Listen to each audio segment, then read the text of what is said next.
പുത്തൻകുരിശു സ്വദേശിയായ 4 വയസ്സുകാരി കൊല്ലപ്പെട്ട സംഭവത്തിലെ ഒരു പുതിയ വാർത്ത ഇപ്പോൾ വരുന്നു. കൊലപാതകവുമായി ബന്ധപ്പെട്ട് ഇപ്പോൾ അടുത്ത ബന്ധു കസ്റ്റഡിയിലായിരിക്കുന്നു എന്ന വാർത്തയാണ് വരുന്നത്. നേരത്തെ നമുക്ക് ഓർമ്മയുള്ളതാണ്, കഴിഞ്ഞ ദിവസം 4 വയസ്സുകാരെ അമ്മ പുഴയിലെറിഞ്ഞ് അതിക്രൂരമായി കൊലപ്പെടുത്തിയ സംഭവത്തിൽ അമ്മയ്ക്ക് പുറമെ അമ്മ ഇപ്പോൾ റിമാൻഡിലാണ്. അമ്മയെ കൊലപാതക കുറ്റം ചുമത്തി അറസ്റ്റ് ചെയ്തിരുന്നു. മാതാവിന് പുറമെ ഇപ്പോൾ ഒരു ബന്ധു കൂടി സംഭവവുമായി ബന്ധപ്പെട്ട് കസ്റ്റഡിയിലായിരിക്കുന്നു എന്ന ഏറ്റവും പ്രധാനപ്പെട്ട വാർത്ത വരികയാണ്. അമ്മയെ കസ്റ്റഡിയിൽ വാങ്ങിയ ശേഷം ഈ വിവരങ്ങൾ സ്ഥിരീകരിക്കാനാണ് പോലീസിന്റെ തീരുമാനം. കൊല്ലപ്പെടുന്നതിന് മുമ്പ് 4 വയസ്സുകാരി ലൈംഗിക ചൂഷണത്തിന് വിധേയയായി എന്ന ഒരു വിവരം കൂടി ഈ ഘട്ടത്തിൽ വരുന്നു. ശ്യാംകുമാർ, അങ്ങേയറ്റം ദാരുണമായ ദയനീയമായ വിവരങ്ങളാണ്, അങ്ങേയറ്റം ക്രൂരമായ വിവരങ്ങളാണ് ഈ ഘട്ടത്തിൽ വരുന്നത്. ബന്ധു കസ്റ്റഡിയിലായിരിക്കുന്നു എന്ന വാർത്ത വരുന്നു. ഈ ബന്ധുവിന്റെ പങ്ക് ഇതിൽ എങ്ങനെയെന്ന് മനസ്സിലാക്കാനാണ് കഴിയുന്നത്? പോസ്റ്റ്മോർട്ടത്തിലാണോ കൂടുതൽ വിവരങ്ങൾ ഇത് സംബന്ധിച്ച് ഇപ്പോൾ പുറത്തു വന്നുകൊണ്ടിരിക്കുന്നത്?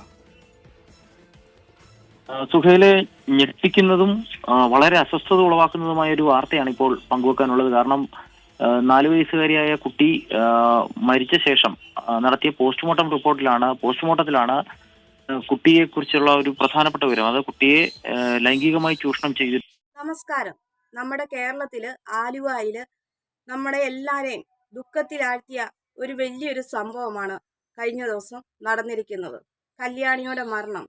സ്വന്തം മാതാവെന്ന് വിശേഷിപ്പിക്കാൻ അവളെ പറ്റിയില്ല, എന്നാലും പറയട്ടെ, മാതാവ് സ്വന്തം കുഞ്ഞിനെ പുഴയിലേക്ക് വലിച്ചെറിഞ്ഞ് കൊലപ്പെടുത്തിയിരിക്കുന്ന സംഭവം വളരെ ദാരുണമായ ഒരു സംഭവമാണ്.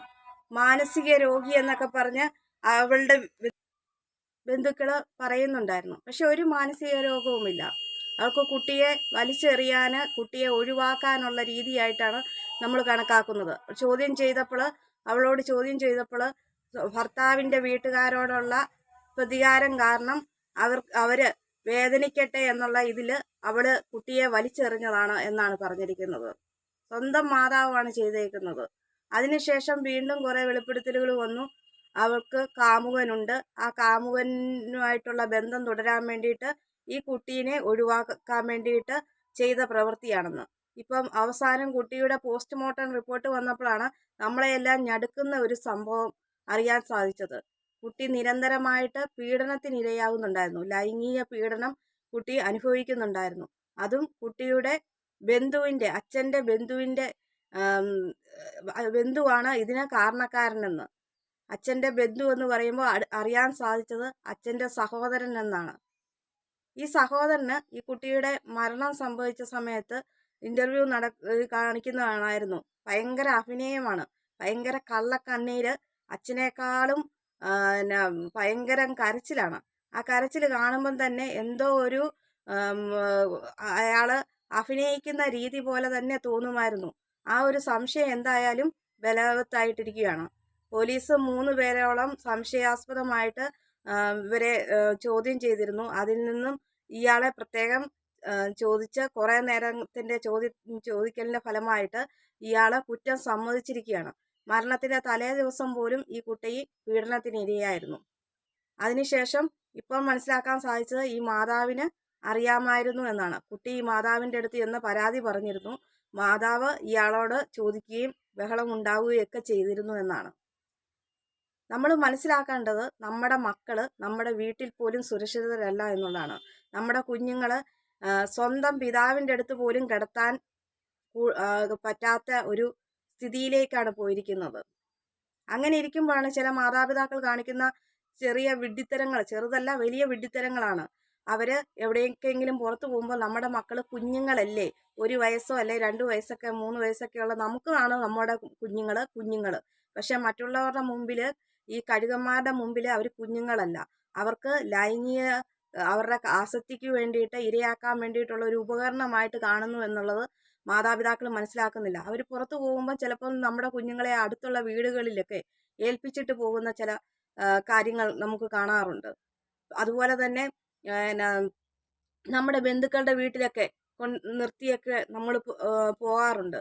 അങ്ങനെയുള്ള സമയത്ത് ഇതുപോലുള്ള കാമപ്രാന്തന്മാര് ഈ 3ഉം 4ഉം വയസ്സുള്ള 1ഓ 2ഓ വയസ്സൊക്കെ ഉള്ള കുഞ്ഞുങ്ങളെ അത്രയുള്ള കുഞ്ഞാണെന്നല്ല അവർ കരുതുന്നത്.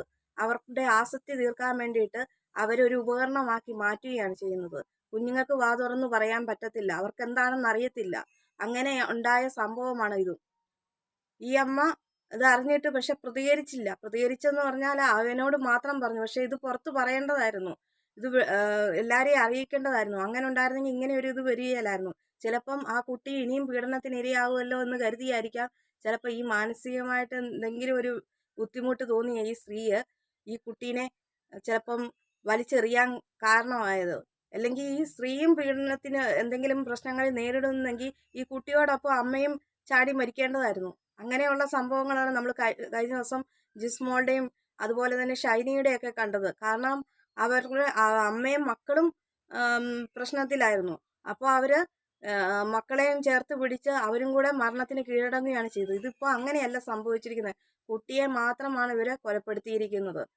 ഈ സ്ത്രീക്കും തക്കതായ ശിക്ഷ കിട്ടണം. അതുപോലെ തന്നെ ഈ പിതാവിന്റെ സഹോദരന് ചെറിയച്ഛനാണ്. സ്വന്തം മകളുടെ സ്ഥാനമാണ് ആ കുട്ടിക്ക് കൊടുക്കേണ്ടത്.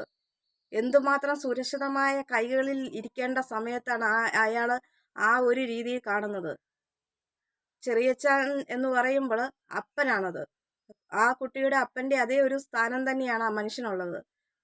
അയാൾക്ക് അത്രയും ബോധമില്ലാതെ കാണിച്ചു കൂട്ടിയ ഈ കൊടും ക്രൂരതയ്ക്കെതിരെ ലോകത്തിൽ കൊടുക്കാവുന്ന ഏറ്റവും വലിയൊരു തക്കതായ ശിക്ഷയാണ് ഇയാൾക്ക് കൊടുക്കേണ്ടത്.